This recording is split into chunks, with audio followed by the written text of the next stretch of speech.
আহা, ধরো তোমাদেরকে একদিন বিরিয়ানি খাওয়াবো, ধরেছো? ওই ধরেই বসে থাকো। মরণ, আমি নিজেই খেতে পারি না, তোমাদেরকে খাওয়াবো। একটা বেলুনির বাড়ি দাও তো। একই জায়গায় অনেকগুলো মহিলা হলে যেটা হয়, এখানে কিন্তু আমরা জন্মদিনের আয়োজনে সবাই খুব ব্যস্ত। জন্মদিন হচ্ছে ছোট্টুর, আমার মেয়ের সঙ্গেই ও পড়ে, ওর ক্লাসমেট। তো আমার মেয়ের আর আমার জন্মদিনে নিমন্ত্রণ দিদি আমাকে বলেই দিয়েছে যে সঙ্গীতা তোমাদের করে খেতে হবে সবাই মিলে এসে, তাই জন্য কিন্তু সবাই মিলে চলে এসেছি। আর এইখানে এসে দেখি আমার 3টে মাথা এক জায়গায় হয়ে যাবে এমন বড় একটা প্লেট। এত বড় প্লেট দেখে সত্যিই আমার মাথাটা কেমন ভন ভন করছিল। তারপরে যাই হোক, কাজের দিকে ফোকাস করা যাক। এতক্ষণ ধরে এত বকবক করেই যাচ্ছিলাম, ফাঁকি মারার ধান্দা করছি। এত আটা ময়দা মাখা দেখে মাথা এমনিই ঘুরে যাচ্ছে যে এত লুচি কে করবে। কিন্তু ওই যে বানাতে গিয়ে দেখি না, তো বেশি একটা সমস্যা হচ্ছে না। আমাদের টিমটা কিন্তু খুব স্ট্রং। এই ঝগড়া করছি, বকাবকি করছি, তার ভিতর কিন্তু লুচিগুলো বেশ ভালো করে বানিয়ে নিচ্ছি। এদিকে লুচি বানানো হয়ে যাচ্ছে, কিন্তু লুচির গোলাটা গোলার জন্য বেশি একটা টাইম লেগে যাচ্ছে, কারণ 4-5 জন মিলে আমরা লুচি বানাচ্ছি আর একজন কিন্তু গোল পাকিয়ে দিচ্ছে। আমাদের সঙ্গে কিন্তু একদমই পারছে না। যাই হোক, না পারলে কোনো ব্যাপার না। এদিকে যে লুচি ভাজছে তারও খবর নেই, কারণ বলছে একটু ওয়েট করে করে ভাজো। আমরা ভাবছিলাম এতগুলো লুচি কি আমরা বেলতে পারবো, কিন্তু না, আমরা এখানে জিতে যাচ্ছি। যারা ভাজছে আর যে গোল পাকাচ্ছে তার একটু সমস্যা হয়ে যাচ্ছে। এখানে আবার লুচি ভাজার রাঁধুনির সেই অ্যাসিস্ট্যান্টও রাখা হয়েছে, মানে বড় বড় সেক্টরে যারা কাজ করে তাদের অ্যাসিস্ট্যান্ট থাকে না, তেমন একটা ব্যাপার। মানে কতটা ভিআইপি পদ দিতে গেলে তার অ্যাসিস্ট্যান্ট রাখতে হয়েছে। এই লুচি ভাজার জায়গায় কিন্তু এটা করতে হয়েছে। একজন লুচি শুধু ছেড়ে দিচ্ছে আর একজন গরম গরম তেলে, ছাকা তেলে ভেজেই তুলছে। মানে বুঝতেই পারছো কতটা মনোযোগ সহকারে আমরা কাজগুলো করছি। আর তার থেকে বেশি ভীষণ পরিমাণে আড্ডা দিচ্ছি। আড্ডাটা দিতে কিন্তু বেশ ভালো লাগে। এই লুচি কপিসই বা খাবো, কিন্তু এই বসে বসে গল্প গুজব করাটা, এটা কিন্তু ভীষণ একটা মজাই লাগছিল। আমাদের জন্য কিন্তু আলাদা সুযোগ সুবিধা রেখেছে। এই যে ইনার ছেলেরই আজকে জন্মদিন, দেখে নাও জননীকে, আজকে ইনি মা হতে পেরেছিলেন, মানে কতটা সৌভাগ্য। আর এই দেখো লুচি কিন্তু গরম তেলে পড়ে গেছে, এখন ফুলকো ফুলকো লুচি হচ্ছে। যেই লুচিগুলো ফুলছে না সেই লুচিগুলো চৈতালি ভাজছে। এখানে সেই দোষটাই দেয়া হচ্ছিল, আর সেইটা নিয়ে প্রচণ্ড পরিমাণে আমরা হাসাহাসি করছিলাম।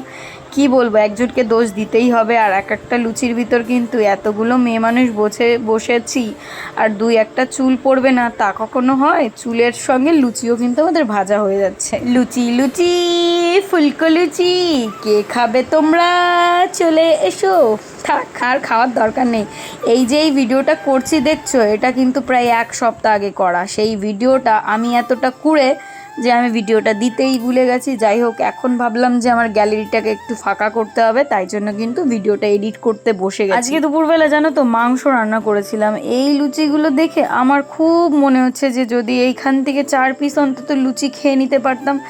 আছে তো আমার ফোনে, কেনই নিতে পারছি না? যদি এই জিনিসটা হতো, যা ফোনে দেখবো তাই সঙ্গে সঙ্গে খেতে পারবো, তাহলে আমাকে আর কষ্ট করে বানাতেই হতো না। কিন্তু ওই যে আটা মাখো, ময়দা মাখো, ময়াম দাও, তেল গরম করো, লুচি ভাজো, দূর, এগুলো আর ভাল লাগে না। দেখো আমাদের কিন্তু অনেকটা কষ্ট হয়ে গেছিলো। কষ্টের জন্য আমাদের জন্য কিন্তু কোল্ড ড্রিঙ্কসের ব্যবস্থা হয়েছে। আর এদিকে বড়দি চলে এসছে, আমাদের মানে সব থেকে বড় মেম্বার, যে কিনা আমাদের ভীষণভাবে এখন হেল্প করবে।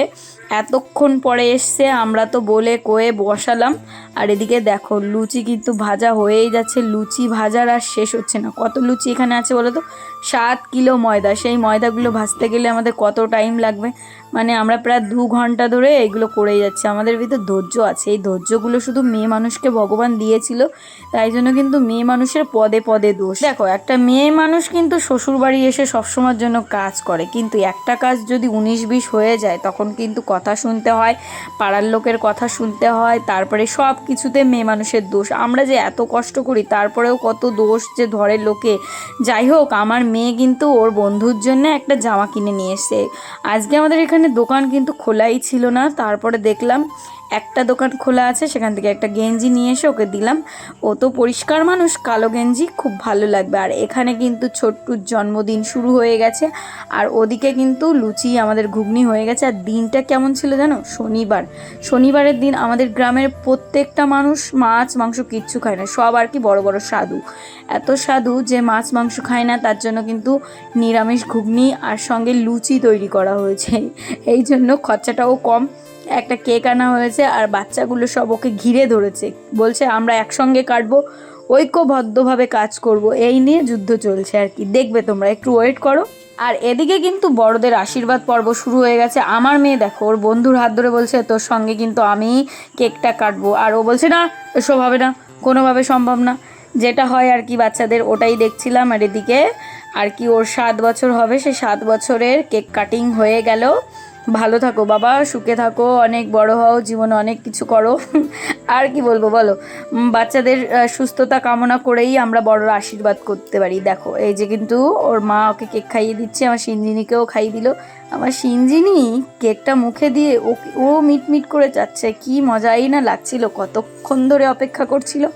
তারপরে গিয়ে এই যে দেখো আমরা কিন্তু এখন খেতে বসবো। অনেকক্ষণ পরে বাড়িতে রেস্ট নিয়েছি, অনেকটা টাইম ধরে ধরে আমরা আর কি লুচি বেলেছি, তো আমাদের মাজা টাজা গেছে পুরো শেষ হয়ে।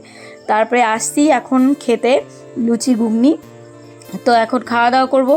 তো এই ছিল আজকের মিনি ব্লগ। কেমন লাগলো অবশ্যই কিন্তু তোমরা কমেন্ট করে জানাবে। আমাদের তো বেশ ভালো লাগলো। আর আমরা কি বলো তো, ওই যা পড়েছিলাম তাই পড়েই চলে এসেছি, মানে বুঝতেই পারছো বৃষ্টি বর্ষার দিন, এদিকে কাদা কিচিরি, ভালোই লাগছিল না। তারপরে দেখো এই যে শোভনবাবু এসে বলছে কাকিমা আর ভিডিওয় কেউ লাইক করবে না। আমার শুনে একটু দুঃখ লাগেনি, তোমাদের ভালো লাগলে করবে, না করলে না করবে, কোনো যায় আসবে না।